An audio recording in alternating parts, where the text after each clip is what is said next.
He didn't want to swim. He couldn't swim. He hated swimming. I don't know. So every swim day, he would leave school campus, walk down the street to the gas station, use the gas station payphone to call the school, and call in a fake mom threat. Like no voice changer, it was his normal voice, and he would say, "Yeah, there's a bomb at the school. You should probably check on that." He was caught, suspended for 2 weeks, and had to retake swimming class that summer. And that is the craziest way anyone has ever skipped gym class. This is the best senior prank of all time. So this one high school, nobody knew what the senior prank was going to be. Usually there's a warning or like someone's leaking it, but this year nothing. But right after the second period, the school's front door opens and enters a mariachi. 5 guys, full suits, carrying instruments, and they start following the principal everywhere. Kind of awesome. He's just walking normal and checking things out. He's doing his job. He walks into the classroom mid-session. The band follows him in. The kids love him. By lunch, it's a full event. Kids got their phones out. They're filming him. They're following him around the hallways like a freaking parade. And the principal is eating this up. He thinks it's absolutely hilarious. And at the end of the day, the band leaves. And that was it. And nobody got in trouble because, let's be real, that was awesome. Like I said, brilliant senior prank. When this dude was a kid, his mom made him memorize his phone number. Not hers, not his dad's, just the emergency number. He asked her once, "Whose number is this? If something bad ever happens and I'm not here, call this phone number." That was it. No explanation. So every week he would test himself. He would mouth the number silently in the mirror. He would write it over and over again in notebooks. It became this quiet obsession of his. Like he couldn't stop thinking that one day he was going to have to remember this number. Well, years passed. He never called it until one day in college, it just hit him. No, something just hit me. He still remembered every single digit, so he called the phone number. Big Dan's Pizza and Wings. I said Big Dan's Pizza and Wings. It was a pizza place. So he called his mom. He told her that he finally called that one phone number, and all she had to say was, "Oh, that place is still open." We loved their salad. Like, what does that even mean? In 7th grade, this kid Lucas brings a bunch of Costco gum to school. Tons of packs. Every single flavor. And he never made a big deal about it, but he would pull them out here and there so that people could see. And naturally, they would ask for a piece of gum. And when they did, 50 cents. "I don't have any money right now." "Oh, that's fine. Pay me later." And that was his thing. You know, at first, people were like, he's not going to ask for that money later, you know? It's just a piece of gum. But that's where they were completely wrong. Because after he would give someone a piece of gum and say, "Pay me later," he would pull out a tiny notebook and write down the debt in that notebook. Everybody had a tab. Their name, their flavor, and how much they owed. But the thing is, he wanted this debt to grow. He would walk up to them. "Hey, so you still owe me from last week? Like, I just got this crazy new watermelon flavor. You want a piece? I'll just put it on your tab." And he just kept stacking debt on top of debt on top of debt. Until finally he decided it was time to collect. He goes to the 2 biggest kids in class. "Carl? Mordecai? Yeah. I'll give you 10%. Here's the list. Get me my money." They would go around school with a list. "Hey, you got Lucas's money? I'm here to collect." And these kids were big and intimidating, and people did pay him back. Lucas made like $175 before this whole thing was shut down. Gotta respect the hustle. A dirty pair of shoes changed his entire life. It started when this kid noticed something weird. Every single Friday, without fail, this one math teacher wore the same busted sneakers. Grimy white New Balances that were definitely super skinny. So one day during lunch, this 8th grader walks up to me. "You know I can clean those shoes for you, right?" "Yeah? Be my guest." So they go to his classroom, he gives him the New Balances and puts on another pair of shoes, and this kid takes the teacher's shoes home. He wants to do a good job, so he's watching tutorials on YouTube. He borrows his cousin's shoe cleaning kit. He goes to town. When he brings those shoes back, looking brand spanking new. These are nice. Can you clean the shoes I actually care about though? And just like that, word spreads fast. By next week, this kid's got a fold-out table in the corner of the lunchroom with a sign that says, "Sneaker Shop, $5 for basic, $10 for premium." He brought in toothbrushes to scrubs. He had suede brushes to keep that suede looking fresh. And he had like sneaker whitening pens. By week 3, some of the football players are giving him their cleats after practice.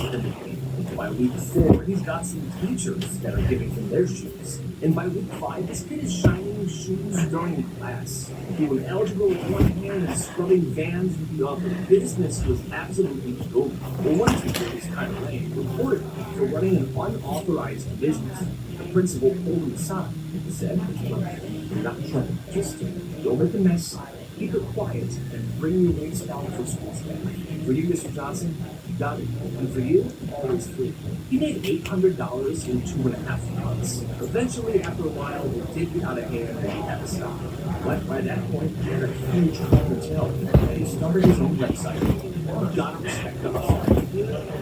Oh my god, I do too garbage. This kid figured out that if you keep at school, they have us anymore. So one day, this kid wanted to get out of math class, so he brings a Ziploc bag to school. Well, the Ziploc bag was filled with chicken noodle soup, mashed bananas, and a splash of orange Gatorade. He walks into math class holding his stomach. Oh gosh. Then right before the math test begins, I think I'm gonna be sick. He runs to the garbage can, throws his head in there, and secretly dumps out the Ziploc bag.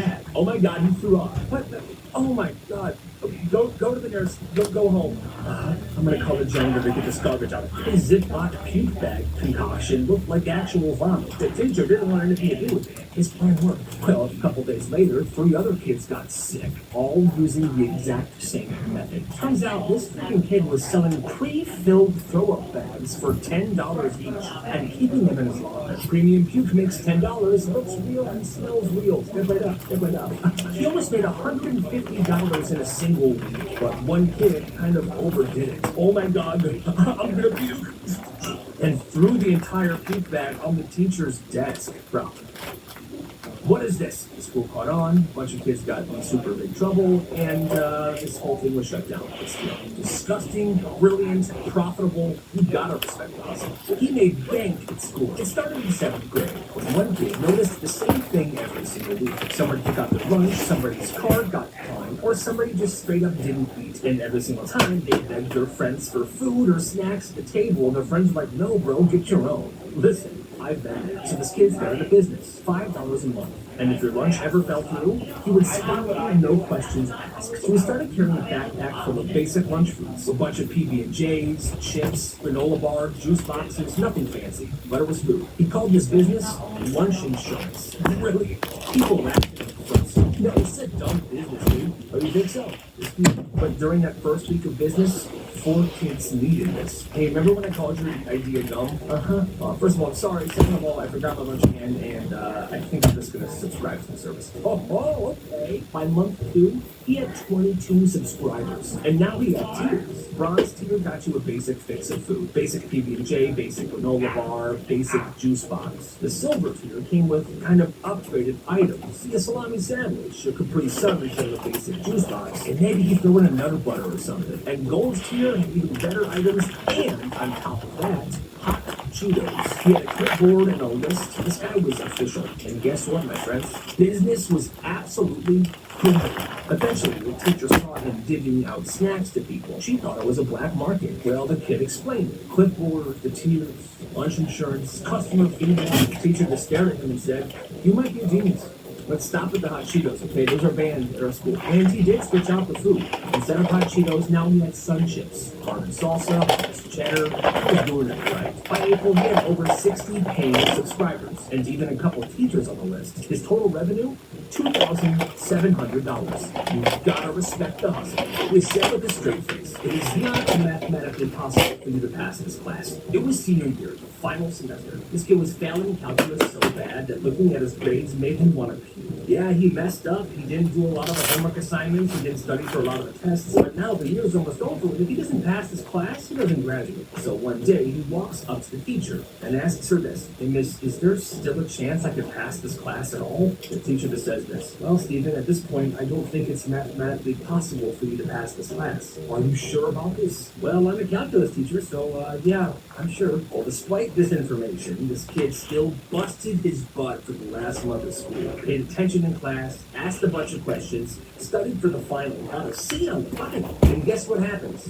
He gets his final grade, and it's a 60%. That's a D, and that is still passing. The teacher saw his effort that last month of school and bumped his grade up for him. And after the final grades were posted, his teacher emailed him. All the email said was, sometimes math isn't about the numbers, it's about the effort. Honestly, gotta respect that teacher. Opened his lunch, looked inside, and oh god, he was starving. He missed breakfast this day. He had a packed lunch and he couldn't wait for his lunch period. He'd been counting down all morning. It's finally his lunch. He sits down, he opens his lunch bag, and yeah, first thing he sees, a container of cold chicken and sauerkraut. Next to it was a weird mustard packet, like one of those from the deli, a Ziploc full of cherry tomatoes, and a boiled egg, just loose, in the lunch bag, floating around. No salt, no napkin, nothing. Are you good, homie? I grab my dad's lunch. He packs it up, he doesn't eat, doesn't say a word for the rest of lunch. Carries the bag with him all day, and then after school, he goes home and walks into his kitchen. Dad, what even is this? Ah, it's my lunch. I was wondering why I had yours. Ooh, it's nasty. It smells like vinegar, and there's just an egg in there. Loose. Hey, that's a good egg. No, Dad, that's a sad egg. Oh, very sad egg. And from that day forward, he made sure to triple check his lunches every morning before school. Honestly, I think that dad's lunch didn't sound too bad. It started with one kid and a toaster. One day, this one kid brings a toaster to school, like an actual toaster. He plugged it into the wall This is the real deal. and began making pop. The heavy one. Born and bro, what's going? Making my breakfast. S'mores pop tarts. So it's just the cheap one. Class breakfast situation began to grow pretty Pinch quickly. it. By the next week, different groups of kids had brought in their own toast. They were cooking up Egos, jelly toast. People were bringing flasks This one's of the real soap. deal. One kid brought in one of those electric flat iron stoves. Soon, every morning throughout the school, there were entire breakfast zones. Nothing on the Each back? zone Means it's cooking a real. different breakfast item. And it was kind of awesome. These zones are behind the bleachers, in the band room, in a corner of the library. Teachers were finding pancake batter in the sinks. Well, maybe the school started all that. The smell of cinnamon lingered for a while. Then, my friends, on the last day of school, during morning announcements, which they always had a student do, people heard this. Did I smell that? The sound was the sizzling of bacon coming through the intercom in every room of the school, and people were beginning to smell the bacon. And right before they were able to turn off the intercom, everybody heard this. You can never take on breakfast. Long live breakfast. That kid wanted to end the year a legend, so he cooks bacon on the intercom to get back at the school for shutting down their breakfast place. On Monday, Mr. Davis said, bring a towel and wear old clothes on Friday, class. No explanation, that was it. Even if Davis started instantly. I'm not the EFW World Champion, Making slime. I'm still the EFW Television Champion. I'm still Sitting on Mr. the Davis's desk. EFW Intercontinental Champion That seemed like the most reasonable explanation. and the EFW World Heavyweight Champion. Everyone's ready. One kid Also, brings a change of clothes, one kid's wearing fun fact about this thing, classes in their swimsuits. They're super hyped. new belt. They get in Mr. Davis's class and they walk A new outside. belt There's being water balloons introduced in everywhere. EFW. Buckets full of them, and the weather's perfect. There's no name yet, This is a dream come true. Yes. but it's a new belt, Literally a dream. Imagine and a I'm horrible the first night in the middle of champion. school day. That's when Mr. Davis says this. Now this one, Class, this is also we are studying projectile an old motion. belt, Huh? but yeah, We'll take turns new throwing championship. one water balloon at that wall right there. Then we'll log your trajectory data and My calculate. first holder That's it. It's an of the actual new freaking lesson. championship. One by one, kids are launching water balloons at this blank wall. One kid really wanted to splash tunnels, and he fake stumbles and accidentally pops a balloon on one of his classmates. Oops. That felt nice. Hey, no fooling around. It's 0 for both of you. Now, they were never promised a water balloon fight, but they built themselves up and they truly believed it. At Logan's house, there was one rule. Don't go near the piano room, ever. His mom said it was off limits for emotional reasons. His dad called it a sacred space. And anytime a guest walked past the room, the family would act weird. Nothing to see in this room. One time, Logan's friend leaned on the door and the mom freaked out. I saw a stick and we can go to the Well, that night during the sleepover, Logan admitted something. Yo, I've actually never been in the room myself either. You've never been in that room? No. Well, around 2 a.m., Logan's friend who was sleeping over just couldn't handle it anymore, so he got up and he snuck to the piano room. And then he opened the door. And that's when we saw it. Logan's dad was inside, wearing a tuxedo, sitting at a grand piano, his fingers hovering above the keys. He wasn't playing, his fingers were just doing this. He then said, "Get out of here," and closed the door. Slammed the door shut and went back to sleep. He later found out that Logan's dad had a very weird obsession with grand pianos. Apparently, that time of night was his sacred time. I don't know, it's weird. He got punched on purpose, and his plan worked. In 7th grade, this one kid, Zach, had been living with this guy named Tyler for a while now. Tyler was a piece of work. He was loud, annoying, and constantly trying to get a rise out of Zach. And Zach never let him get to him. He never shouted back. He never did anything mean to him. He didn't fight. He just waited until one Friday. Actually, I'm not being rewarded with this. That match was for this championship. His plan. And we have a name. The YouTube Championship right here. This is going to be the top belt. This is going to be the #1 belt. This is even higher than the EFW World Championship. This is the YouTube belt right here. You don't even have to be a wrestling fan, not even a Fig Castle fan, to appreciate this belt. No special designs, just the Undisputed Championship. And it's the YouTube belt. I'm gonna put YouTube sideways on here. Everyone's like, "Oh, what? I didn't hit him, right, son? Look, he hit me. I didn't hit him." Security rolls up, so does the principal. No, he bumped into me. He was gonna fight me. You were good with that. I didn't even touch you. Like, You punched me. suck with that. You were fighting. Both of us. He punched me. I never swung. Tyler did. There was cameras and everything checked out. Tyler was suspended for 3 days. Guys, Obafemi versus Roman Reigns comes out at 7 o'clock at night. So probably maybe like 6 hours from now. 6 hours for another video. Stop motion video. Action figure match. First ever action figure match. And oh yeah. So,